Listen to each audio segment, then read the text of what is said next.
Vede que não rejeiteis ao que fala, porque se não escaparam aqueles que rejeitaram o que na terra os advertia, muito menos nós, se nos desviarmos daquele que é dos céus. O verso 28 diz: pelo que, tendo recebido um reino que não pode ser abalado, retenhamos a graça pela qual sirvamos a Deus agradavelmente, com reverência e piedade. Porque o nosso Deus é um fogo consumidor. Amém?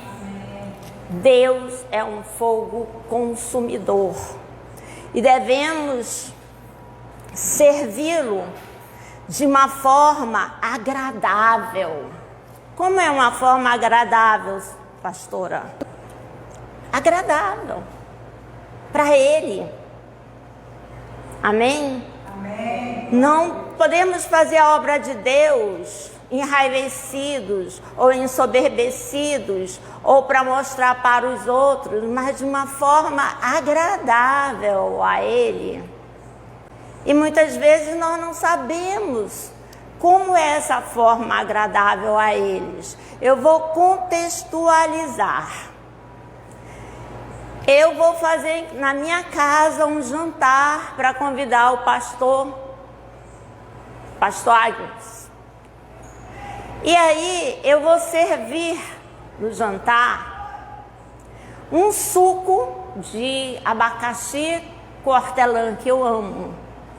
Vou servir também uma limonada suíça. E no jantar, pastor Agnes, eu vou servir um estrogonofe de camarão na entrada, e no jantar vou servir lagosta para ele. E para terminar, um cafezinho, um cappuccino, um irlandês. Amém? Amém.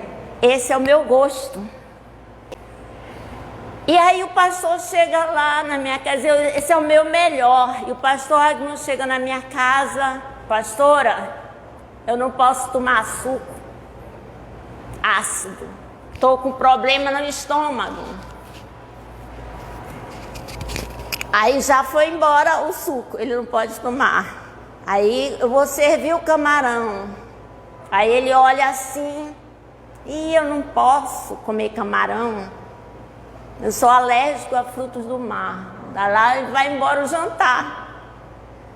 Para ele não, tá tudo ruim.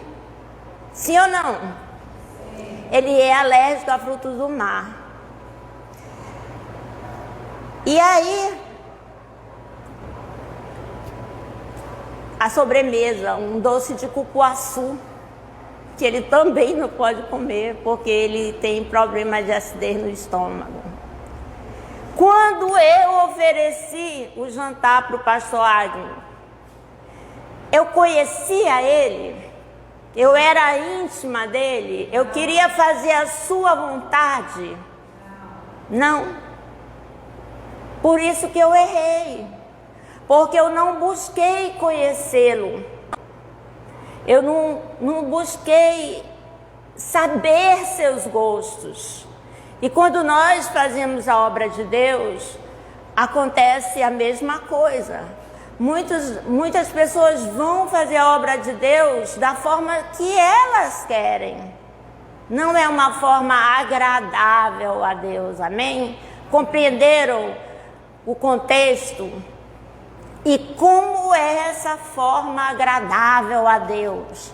Ele diz aqui na outra versão: com temor, com reverência. Temor significa, temor não é medo, temor é respeito. Reverência é de estar na casa de Deus, não somente porque Deus ele está em todos os lugares, amém? Amém. Muitas vezes, vocês lembram aquela passagem da mulher samaritana? A mulher samaritana estava pegando água no poço de Sicar, e Jesus veio especialmente para evangelizar aquela mulher. Aquela mulher que tinha tido 5 maridos e continuava em adultério. E Jesus chegou lá, e na conversa que Jesus teve com ela, daí ela disse: Senhor, vejo que tu és profeta. Onde se deve adorar? Porque vocês judeus dizem que é em Jerusalém, e nós samaritanos dizemos que é no Monte Gerizim. Onde se deve adorar? E Jesus disse: filha, não é onde se deve adorar, é como se deve adorar.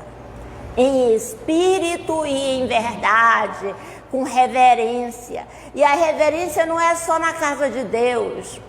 A reverência no nosso quarto, a reverência na sala de TV, no teu computador. Muitas vezes crentes em Cristo Jesus baixando vídeos pornográficos que fala de filmes que não faz bem para que nós possamos ver como cristãos.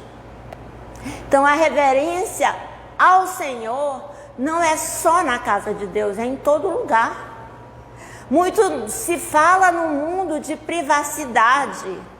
Às vezes os nossos filhos, eles não querem que nós entremos nos seus quartos, sim ou não? Mas chegar na praia, eles tiram a blusa, ficam de sunga, ficam de brinco. E onde está a privacidade? Então, a reverência ao Senhor não é só na igreja, é em todo lugar, amém? Amém. Mas hoje o tema dessa mensagem é recebendo o reino. Quem de vocês sabe que é reino? Quando nós, crescendo na fé, nossas famílias católicas nos ensinavam a orar o Pai Nosso, né? E a gente repetia aquilo, não sabia exatamente o que é reino. Sim ou não? Para nós ocidentais, é muito difícil compreender o que é reino, mas hoje nós estamos aqui em liberdade, esse estudo vai nos esclarecer muitas coisas. Esse livro de Hebreus foi escrito por alguém inspirado pelo Espírito Santo. Por isso que ele faz parte do Cânon, que é os livros sagrados. Só que ninguém sabe. Alguns teólogos acham que foi Paulo, pelo modo de escrever. Outros acham que não foi Paulo. O certo é que o livro de Hebreus, ele fala da supremacia de Jesus Cristo.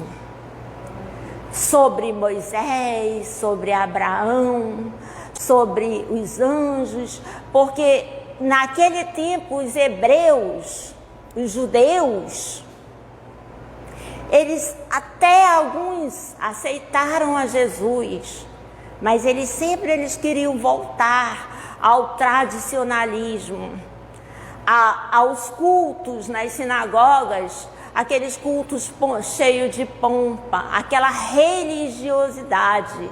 Então, essa carta foi escrita para esse povo que queria retroceder na fé. Tendo conhecido a Cristo, tendo conhecido a supremacia de Jesus Cristo, tendo conhecido Deus encarnado, eles queriam voltar. Então, a gente aprende nessa carta exatamente sobre isso, sobre o reino. Jesus, ele veio para esse reino que aqui na palavra diz inabalável. Porque todos os outros reinos da história caíram. Todos os outros impérios caíram. Se você for hoje no Egito, a gente quando vai para Jerusalém, a gente ou passa no Cairo, ou a gente passa numa das cidades da Europa, Madrid ou Portugal, mas sempre tem que dar uma parada. O que a gente vê no Egito? Ruínas. O Império Egípcio é ruína. O Império Grego-Romano dos filósofos, ruína. Quem vai para a Grécia vai para ver ruína. Todo o império cairá. Todo o reino cairá. O reino da Babilônia, Nabucodonosor levou cativo o povo de Deus. Junto com o povo, levou o povo escravo, todos os utensílios do templo, levou tudo. Era o poderoso da época. Cadê? O que restou do Império Babilônico? Nada. Ruínas. Então, se vocês perceberem, o único reino, como diz aqui na palavra, pelo que tendo recebido um reino inabalável, retenhamos a graça, pela qual sirvamos a Deus agradavelmente com reverência e piedade. O único reino que jamais poderá cair é o reino de Deus. Quando nós falamos em reino, eu vou exemplificar mais uma vez para as crianças que estão aqui. Quem já ouviu falar no Reino Unido, na Rainha Elizabeth II? Quem já ouviu falar no Príncipe Charles? Nesse momento, quem ocupa o Reino Unido, quem é a rainha, é a Rainha Elizabeth. É ela que está entronizada naquele reino. O Príncipe Charles, seu sucessor, não poderá sentar, porque aquele trono está ocupado. Sim ou não? Um corpo só pode ocupar um lugar, leis da física, né? Então aquele lugar está ocupado pela Rainha Elizabeth. Vai ser um dia do Príncipe Charles, mas no momento ele não é. Então, existe um rei ou uma rainha que é soberano, existe uns súditos, os servos, amém? Amém. E existem as ordens pelo qual aquele reino existe.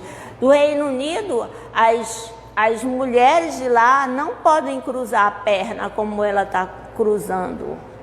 As mulheres têm que ficar com as pernas juntas, sem cruzar.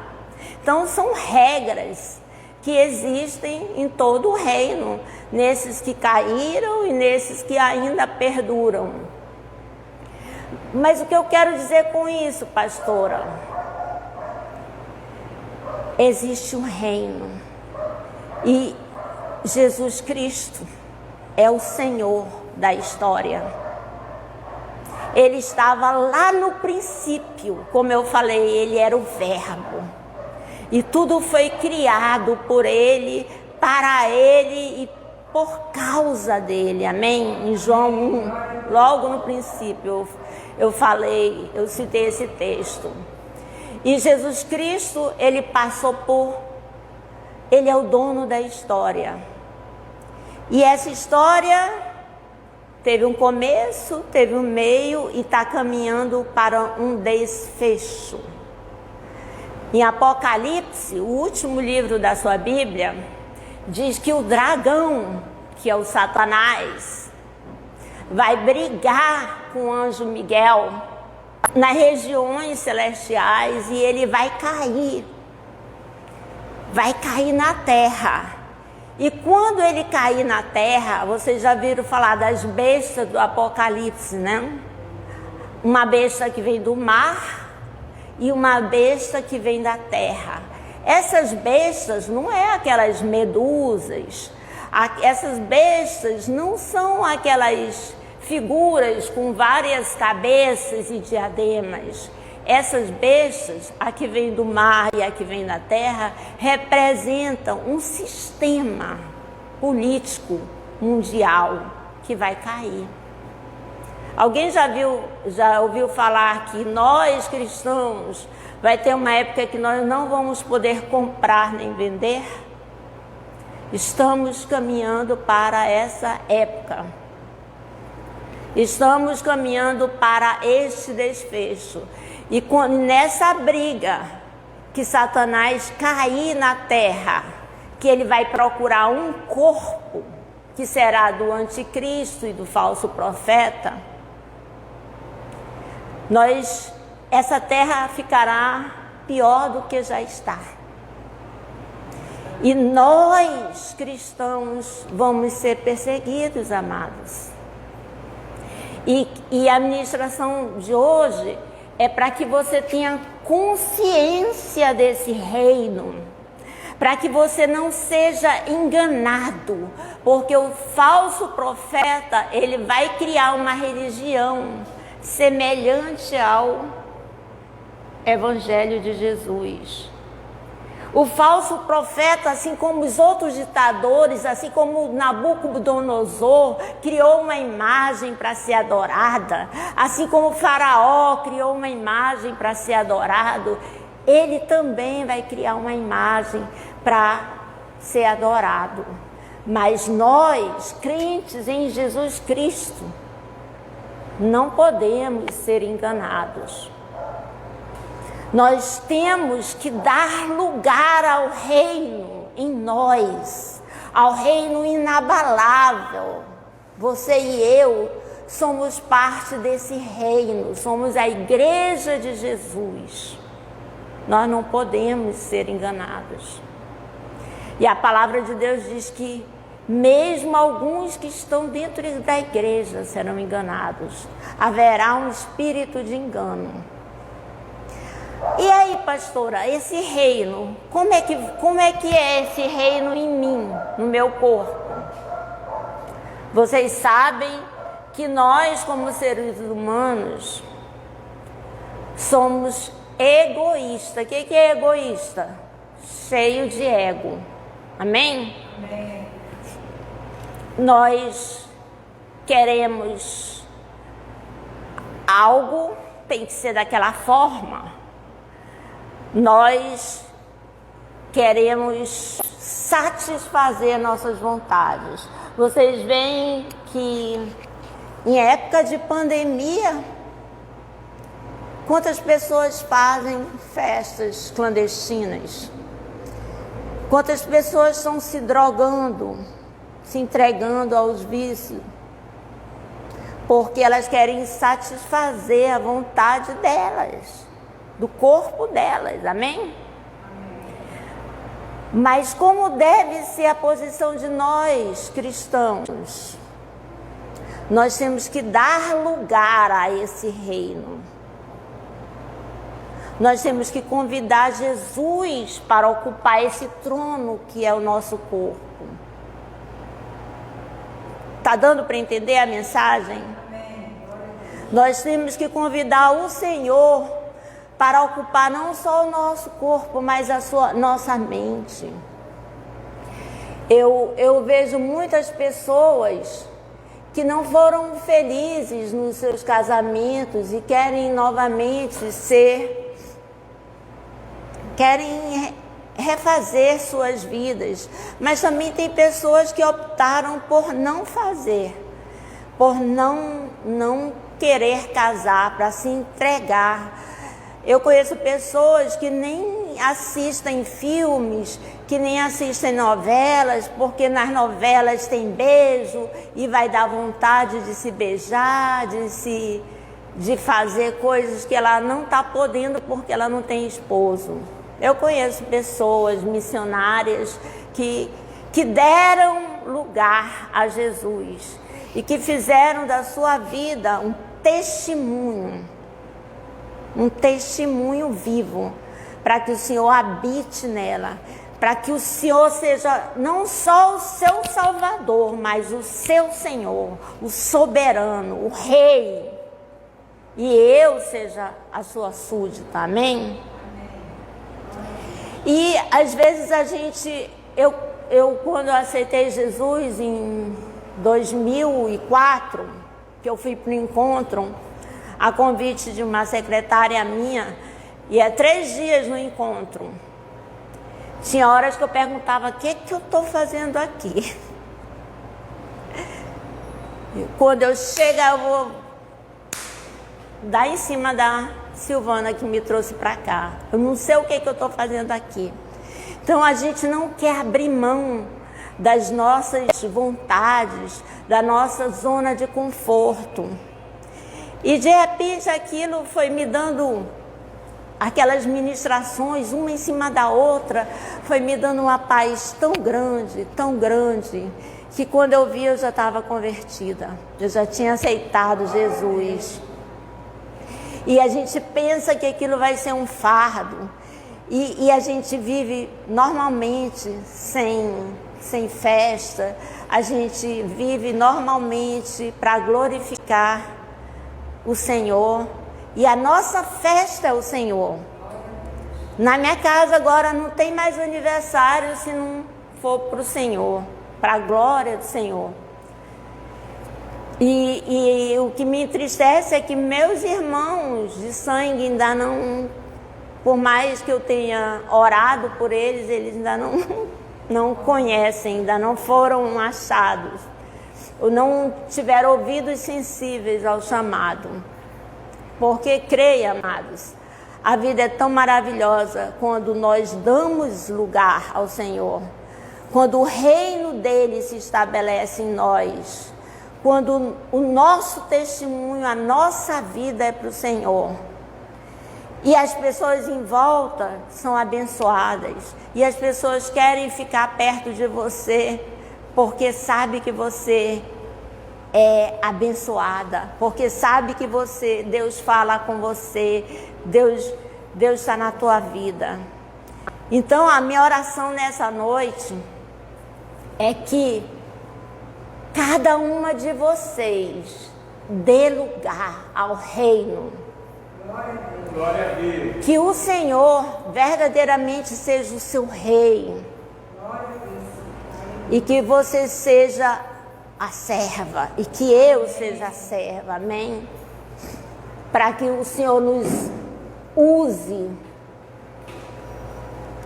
nesse tempo em que o desfecho da história está acontecendo. Quem tem dúvida ainda que o desfecho está se dando? A palavra de Deus em Apocalipse diz que 1/3 do mar vai ser atingido. Já foi. 1/3 da terra, de toda a terra.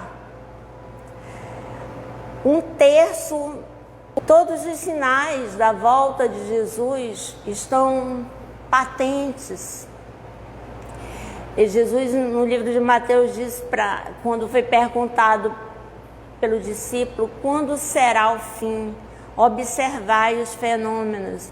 Vocês já ouviram falar na luas de sangue?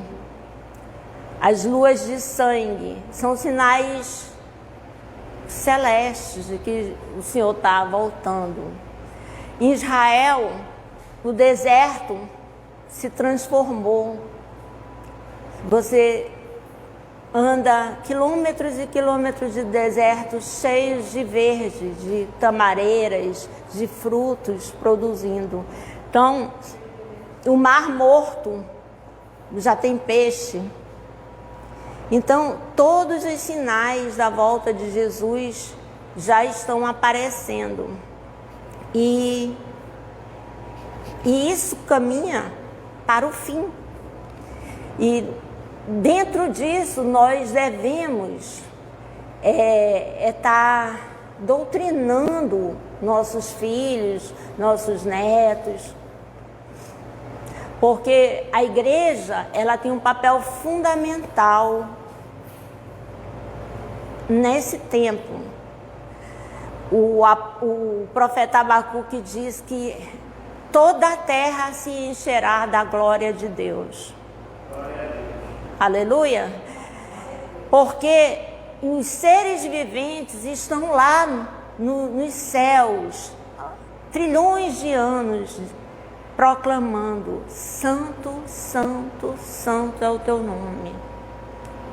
E na terra, nós somos os santos.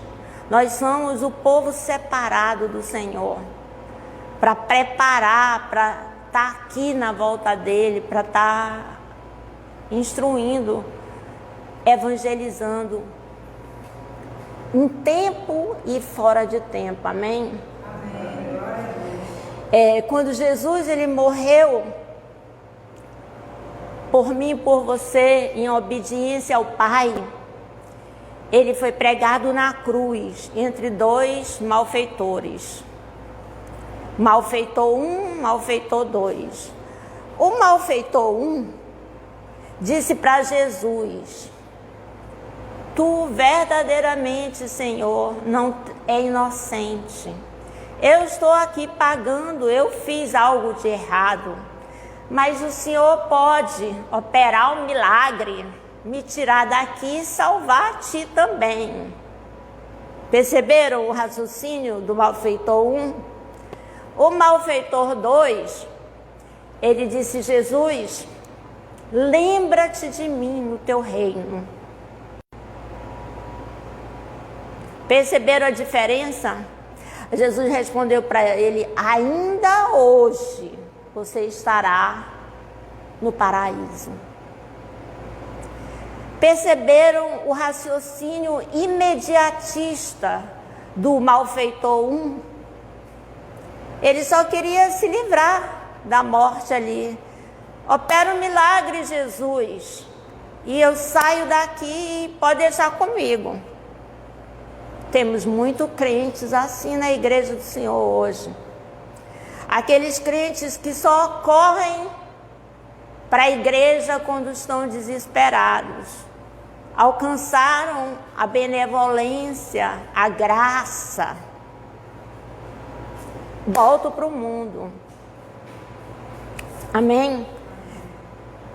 Já o malfeitor 2, ele não foi imediatista, ele não via só aquela hora, ele reconhecia também que ele estava ali porque ele tinha transgredido as leis. Mas ele visualizava o reino, a eternidade. Se você viver, Jane, se você viver muito, você vai viver 95 anos, a rainha da Inglaterra tem, né?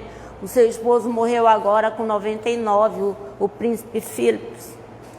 Se você viver muito, você vai viver esse tempo aqui na terra, amém? Mas o que é esse tempo? Menos de um século diante da eternidade. E aí, como nós estamos num ambiente fechado, no culto, eu tenho a liberdade de falar que eu e você temos o dever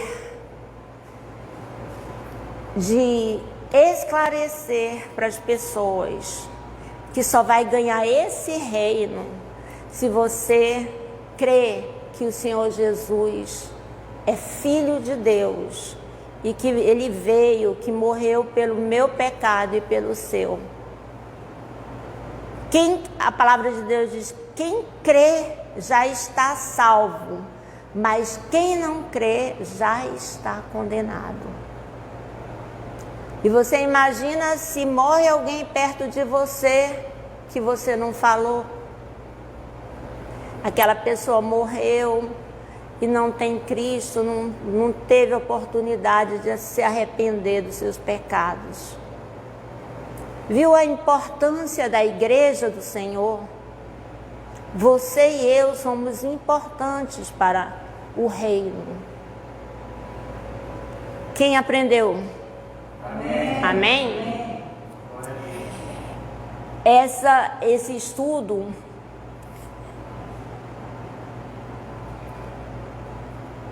é para que nós possamos aplicar no dia a dia, amém? Não existe conhecimento adquirido para ficar comigo, eu engordando espiritualmente. Nós temos que aplicar. Sabemos que o mundo vai dizer que você é fanático.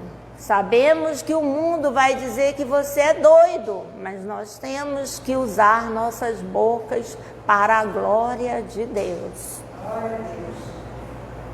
No mundo em que as pessoas desobedecem a Deus, no mundo em que as pessoas escarnecem de Jesus, nós temos que ser luz. Nós temos que falar a verdade. Porque muitas vezes as pessoas estão na ignorância e não ouviram a verdade. Essa é a importância da igreja do Senhor nesse desfecho da história, nesses finais do tempo. Amém? Amém. Que o Senhor nos coloque na mente, uma mente cativa ao seu senhorio, um coração obediente, um coração perdoador, e que nós possamos fazer a obra de Deus com reverência, de modo agradável a Ele.